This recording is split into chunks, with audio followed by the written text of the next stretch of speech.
Assalamualaikum warahmatullahi wabarakatuh. Hai semua, apa kabar? Gimana nih hari ini puasanya teman-teman? Mudah-mudahan puasanya hari ini selalu diberikan kelancaran ya. Amin. Alhamdulillah ya, saya masih bisa share video lagi. Kali ini alhamdulillah video gajian ya teman-teman. Ini adalah hasil dari uang yang saya kumpulkan selama 1 bulan, yang saya sebut gajian ya teman-teman. Nah, sebelum ke cash stuffing, kita evaluasi dulu ya budgeting di bulan lalu. Kemarin itu ada sisa anggaran sebanyak 1,2 juta dan itu saya manfaatkan untuk variable expenses. Cuman ya gitu deh, pokoknya ada beberapa pos yang boncos ya teman-teman. Kemarin saya mengambil dari dana darurat, tapi alhamdulillahnya juga ada beberapa pos yang bersisa. Ini seperti di dana tak terduga kemarin, sisa di 70.000 alhamdulillah. Terus di posnya susu kalau nggak salah ada kelebihan juga, saya bisa sisa 5.000. Nah, di belanja mingguan itu di minggu pertama alhamdulillah ada sisa sebanyak 20.000. Karena kemarin itu kan menghadapi bulan Ramadan ya teman-teman, jadinya belanjanya itu agak over gitu deh, pokoknya di atas budget gitu ya. Tapi nggak apa-apa karena memang hal-hal seperti itu tuh kadang memang tidak bisa diprediksi, makanya perlunya kita menyimpan dana darurat atau dana tak terduga tuh ya seperti itu. Nah, kemarin itu karena pos bensin tidak saya masukkan karena kelupaan ya teman-teman, akhirnya saya ambil dari dana darurat. Kenapa tidak ambil dari dana tak terduga? Pos bensin itu adalah termasuk kebutuhan pokok yang walaupun jumlahnya itu variabel ya teman-teman, tapi itu memang sudah dipastikan akan ada di pos kebutuhan, bukan tak terduga, makanya saya ambil saja dari dana darurat. Nah, jadi alhamdulillah ya teman-teman, di budgeting kemarin saya bisa saving sebanyak 100.000. Uang 100.000 ini akan saya bagi rata ke dana darurat dan juga dana tabungan umroh ya.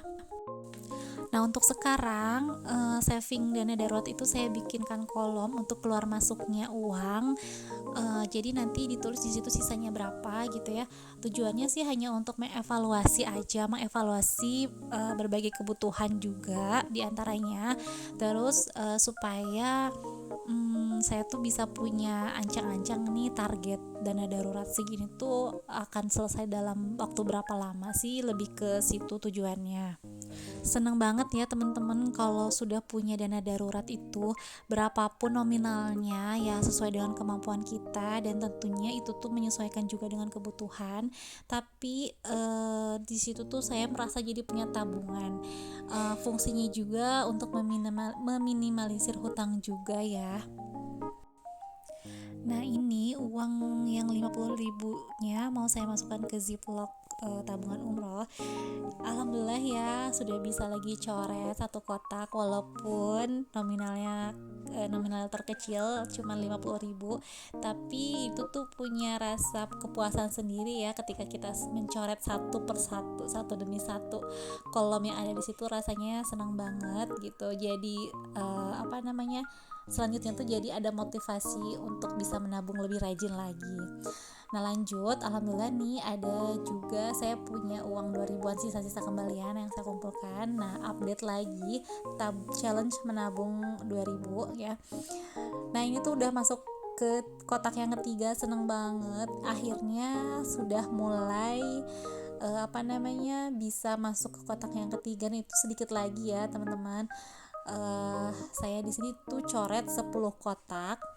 Nah, 10 kotak tuh pas banget 6, 7, 8, 9, 10. Nah, pas banget itu kotak yang ketiga udah terisi dan sekarang akan maju ke kotak yang keempat dan kotak terakhir. Wah, ini tuh seneng banget ya teman-teman, walaupun goalsnya tuh hanya 200.000, tapi kalau kita yang mengumpulkan sendiri tuh rasanya ya betul-betul ada kepuasan sendiri gitu. Menurut pengalaman saya, dengan membuat challenge menabung seperti ini tuh menambah semangat kita. Dan biasanya nih kalau kita sudah punya kotak-kotak gitu, di kotak-kotak yang lucu gitu kita buat challenge menabung semenarik mungkin, rasanya tuh akan sayang banget kalau kita pakai ya teman-teman. Tapi kalaupun terpakai juga sih sebetulnya kalian jangan stres-stres amat ya, karena kan kita juga dilarang untuk menimbun harta ya teman-teman. Harta yang kita punya itu bukan harta kita yang sesungguhnya. Harta kita yang sesungguhnya itu adalah harta yang sudah kita sodakohkan gitu. Next, lanjut ke cash stuffing. Jadi uangnya itu kebanyakan receh ya teman-teman, jadi jangan salvo kalau uang yang saya kumpulkan itu memang rata-rata 10 ribuan, 5 ribuan gitu. Ini tuh kemarin bahkan jauh lebih banyak ya, 5 ribuannya. Ini tuh sebagian udah saya tukar juga gitu.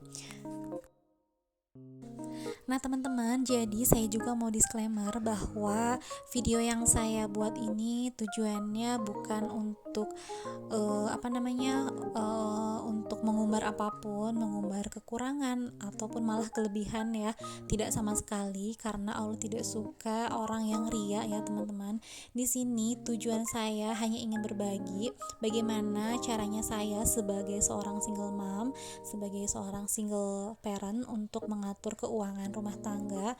Apa aja sih bedanya kalau kita punya suami, mengatur keuangan bersama suami, atau hanya kita sebagai orang tua tunggal yang kerjanya tuh serabutan, yang penghasilannya tuh memang tidak pasti setiap bulannya, tidak punya THR, tidak punya tunjangan, tapi tujuannya tuh lebih ke memberi semangat dan motivasi aja ke teman-teman semua, bahwa kita yang tidak punya penghasilan tidak tetap pun masih bisa kok melakukan budgeting dan mengaturkan uang sebaik-baiknya gitu. Karena pengaturan uang itu adalah sebagai bentuk ikhtiar kita ya untuk memanfaatkan rezeki yang Allah berikan, supaya apa yang kita keluarkan nantinya tidak berlebihan gitu ya teman-teman. Jadi memang fungsi dari budgeting ini sendiri juga sebagai sebagai kontrol kita, supaya kita lebih bisa bijak dalam menentukan keinginan gitu. Saya harap teman-teman di rumah juga bisa lebih bijak dalam menyikapi video saya ini. Saya juga sebetulnya ingin banget memberikan motivasi ke teman-teman semua yang senasib dengan saya gitu, bahwa rezeki itu memang sudah diatur sama Allah gitu. Allah tuh sudah menentukan jalan hidup kita tuh ya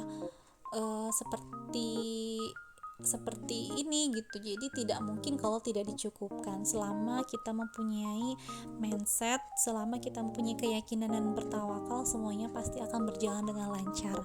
Jadi intinya memang kesyukuran ya teman-teman, kesyukuran yang harus kita tanamkan dalam diri kita, sehingga hati kita itu akan dikayakan, walaupun dengan segimana pendapatan kita, ketika kita sudah mempunyai hati yang bersyukur dan bersabar serta tawakal, maka ya itu bisa aja menjadi besar dan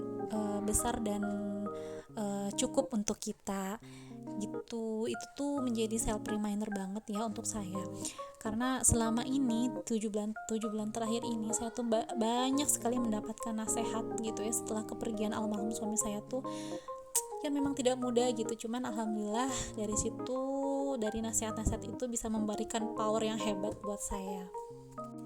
Nah teman-teman, sekian dulu video dari saya. Semoga apa yang saya bagikan bisa sedikitnya ada manfaat yang bisa teman-teman ambil. Akhir kata, assalamualaikum warahmatullahi wabarakatuh.